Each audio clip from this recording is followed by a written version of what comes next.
Olá pessoal, nesse vídeo eu vou falar sobre patentes, especificamente a posição dos economistas ingleses do século XVIII, XIX, dos economistas clássicos ingleses, que estão ali no começo do capitalismo, o que eles diziam sobre o sistema de patentes, né?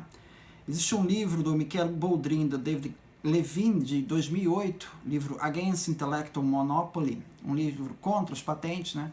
Que ele desenvolve ali um argumento de que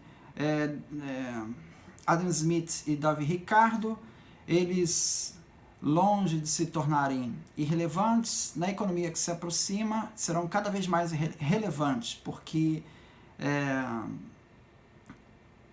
por eles terem empregado uma liberdade de mercado, né? Então os atores eles precisam estar livres para desenvolver a sua criação, sem a necessidade de monopólios garantidos, monopólios intelectuais garantidos pelo Estado, né? Sem a necessidade de patentes. Então esse seria o programa liberal lá nas origens do capitalismo, né? Esse vídeo é para mostrar que não, que os principais articuladores aí dos economistas clássicos ingleses, eles defendiam o sistema de patente como uma exceção à regra do monopólio, né? Se você for pegar em 1850 a 1860, houve um debate muito intenso na Inglaterra e em outras partes do mundo também com relação à eficácia do sistema de patente nas economias capitalistas, né? Então, nesse debate foi usado os economistas clássicos ingleses, né? O Adam Smith, né, de 1723 a 1790, o Jeremy Bentham, de 1748 a 1832, o John Stuart Mill, de 1806 a 1873. Eu vou mostrar a posição desses economistas sobre esse tema. O Davi Ricardo, ele não escreve sobre esse tema, ele não se pronuncia sobre esse tema. Alguns confundem com o sobrinho dele, o John Lewis Ricardo, esse sim, um opositor ao sistema de patentes, né? Bom, para esse vídeo eu vou usar como referência aqui basicamente dois livros. Esse primeiro livro aqui, tá, da Brad Sherman, The Making of Modern Intellectual Property Law, e o livro da Christine MacLeod, Inventing the Industrial Revolution. São esses dois textos básicos para esse vídeo aqui.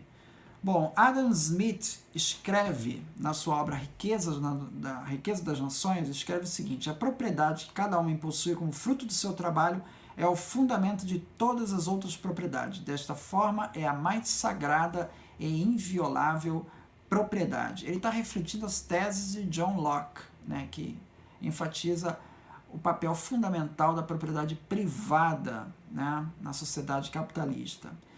Para Adam Smith, as patentes para as novas máquinas e o copyright para livros, abre aspas, são a forma mais simples e natural do Estado recompensar o autor dos riscos de tão perigoso empreendimento, do qual o público poderá mais tarde colher os benefícios. Para Adam Smith, o monopólio é necessariamente danoso para a sociedade. Porém, abre aspas, um monopólio temporário concedido ao inventor é uma boa maneira de recompensar os seus riscos e investimentos. Então, Adam Smith é claro em colocar as patentes como uma exceção à regra geral contrária ao monopólio. Essas citações do Adam Smith são mencionadas por um texto do Fritz Machlup, num texto chamado An Economic Review of Patent System. É um estudo para o Senado americano de 1958, em que ele analisa essas controvérsias que eu me referi do século XIX. E aí foram citados os economistas clássicos ingleses, né? Jeremy Bentham, ele também diz o seguinte: as patentes não têm nada em comum com os monopólios tão justamente desacreditados. Para Jeremy Bentham, com respeito a um grande número de invenções nas artes, um privilégio exclusivo é absolutamente necessário para o que seja semeado possa ser colhido. Aquele que não tem esperança de que ceifará, não se importará em semear. Jeremy Bentham, falando sobre defesa clara do sistema de patentes, tá? Davi Ricardo, como eu falei, ele não cita isso, ele não toca nesse tema, né? Tem uma biografia do Davi Ricardo, do John King, né? Foi publicado em 2013. Ele diz o seguinte, o autor, né? O autor diz o seguinte, concluindo sobre a obra do Davi Ricardo: a visão de Ricardo da realidade contemporânea era bastante estreita. Ele teve um interesse notavelmente pequeno no setor industrial da economia britânica, menos de fato do que Adam Smith fizera 40 anos antes dele. Os exemplos de Ricardo sobre o uso da ciência e da tecnologia para aumentar a produtividade eram poucos em número e confinados à agricultura. Seus capitalistas industriais eram ferozmente competitivos, transferindo seus recursos muito rapidamente de uma indústria para outra, para eliminar as diferenças na taxa de lucro. A visão schumpeteriana de um mundo de monopólios temporários, criados por constantes inovações, protegidos por patentes, desfrutando de enormes economias de escala e gerando lucros enormes por um curto período, antes de serem destruídos pelas inovações dos rivais, tudo isso era completamente ausente na obra de Ricardo. Existe um texto, bom, agora eu vou falar outro autor, John Stuart Mill, outro economista clássico inglês. Stuart Mill, em 1860, ele diz o seguinte: se fosse abolido o sistema de patente, veja que nessa época, 1860, está no meio daquele debate, né, do sistema de patente, onde foi levantada a possibilidade de abolição do sistema. Alguns países chegaram a abolir. A Holanda, a Suíça, por um tempo, aboliram nessa época. Depois voltaram. Mas o Stuart Mill, no meio dessa discussão, ele diz o seguinte: se abolir o sistema, iria, com isso, estabelecer a liberdade de roubo sobre o título prostituído de livre comércio. Tá? Então, para Stuart Mill, a condenação dos monopólios não deve se estender às patentes que permitem ao inventor de um processo aperfeiçoado gozar durante um período limitado de tempo o privilégio exclusivo de usar seu próprio aperfeiçoamento.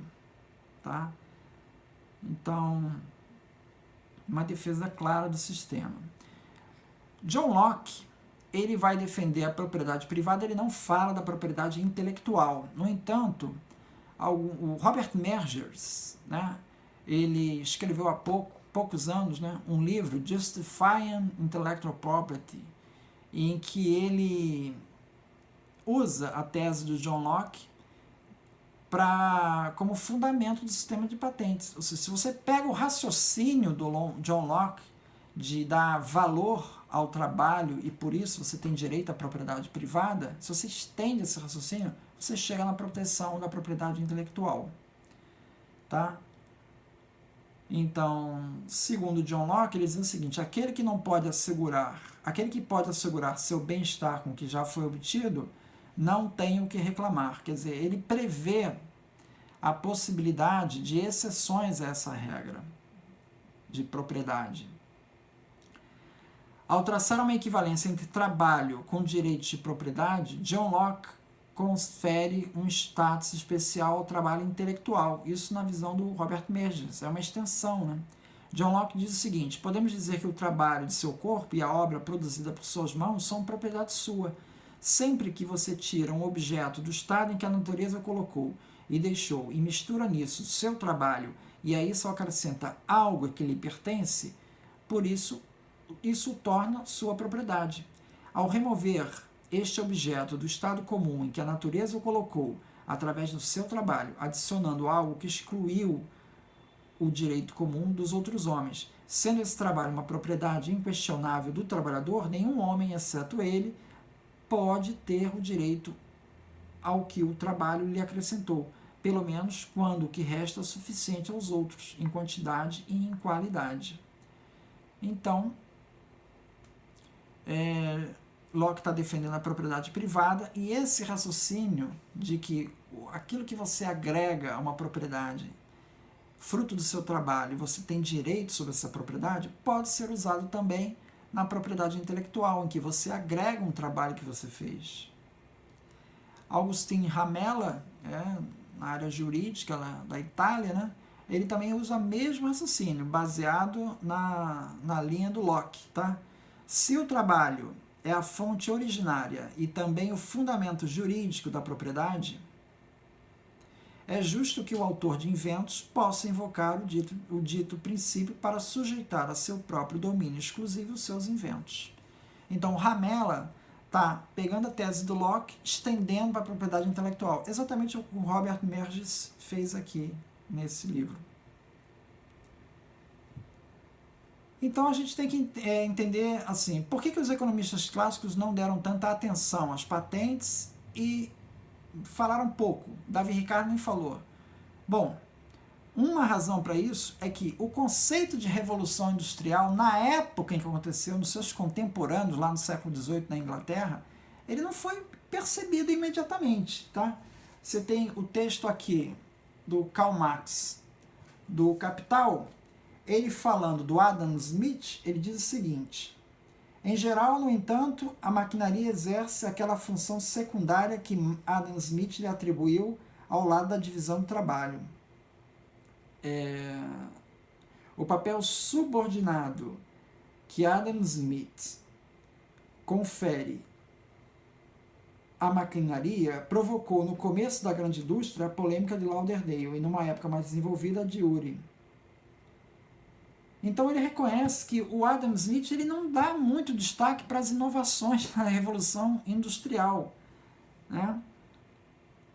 Fernando Brodel, que é outro historiador, nesse livro aqui, Civilização, Material, Economia e Capitalismo, ele fala a mesma coisa que o Karl Marx aqui. Vamos lá, dizendo, o que ele diz? A Revolução Industrial é, portanto, dupla, pelo menos. Revolução no sentido comum da palavra, preenchendo com suas mutações visíveis os sucessivos curtos prazos. Ela é também um processo de muito longo prazo, progressivo, discreto, silencioso, muitas vezes difícil de discernir. Sendo assim, nada de estranho no fato de que, mesmo nos seus anos relativamente explosivos, a partir de 1760, esse fenômeno capital não impressionar qualquer das testemunhas mais notórias. Adam Smith, com o seu exemplo da sua pequena fábrica escocesa de alfinetes, parece retrospectivamente como um fraco observador. Davi Ricardo, mais jovem do que ele, portanto, menos desculpável, mal introduz a máquina nas suas especulações teóricas. Então aqui o Fernando Brodel está confirmando o que o Marx já havia detectado, que esses clássicos ingleses não dão muita atenção à inovação tecnológica, eles não estão nem percebendo o papel da inovação tecnológica na transformação da economia. Então, nada mais natural que patentes também não fosse destaque no trabalho deles. Outra questão a ser colocada é que na época, né, século XIX, 1830, por aí, 1850, nesse debate, né, o escritório de patentes inglês era extremamente ineficiente. Né? Você não tinha exame de patente no escritório de patente inglês. A iniquidade do sistema na concessão de patentes absolutamente fraudulentas, num deferimento sumário, né, com patentes que inócuas, sem novidade alguma, gerou protestos que aparecem, por exemplo, num conto de Charles Dickens, em 1850, A Poor Man's Tale of a Patent. Ele conta a saga de um inventor depositando sua patente junto ao escritório de patente. Ele diz assim: prefiro não falar do cansaço da vida que senti enquanto patenteava a minha invenção. Mas pergunto isso: é razoável fazer um homem sentir que ao inventar um aperfeiçoamento criativo com o objetivo de ser útil, ele fez algo de errado?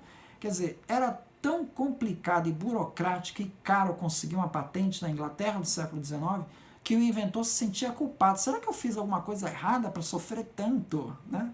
Então, esse cenário daí também era um cenário que desincentivava a defesa do sistema de patente. Né? O sistema de patente da Inglaterra foi revisado com a lei de 1852, que foi uma reação às críticas que surgiram na Exposição Universal de 1851, né? Então, o sistema foi refeito no sentido de se tornar mais ágil e eficiente. Mais tarde foi introduzido o exame de patentes, enfim.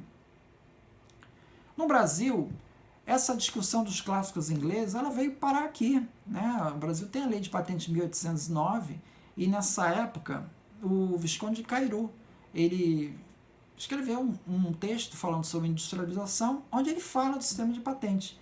E ele diz o seguinte: em geral, como bem demonstra Adam Smith, ele é um discípulo do Adam Smith, né? Diz o Visconde de Cairu, todo privilégio exclusivo dá um monopólio. E todo monopólio particular, aí vem o parênteses que ele coloca, desde que não provenha dos dons da natureza e direitos da propriedade, é um malefício e vem a ser, em fim de conta, contra o próprio Estado que o concedeu. Tá? Então, ele é contra os monopólios, mas com relação aos monopólios concedidos pelo Estado para direitos de propriedade das invenções, ele concorda, Visconde de Cairu. Né? Em outro trecho ele fala assim: quem poderia racionalmente queixar-se de semelhante privilégio? Ele não destrói, nem agrava ramo algum da indústria precedente conhecida. Ele está abrindo um ramo novo. Né? Então essa é a defesa do Visconde de Cairu.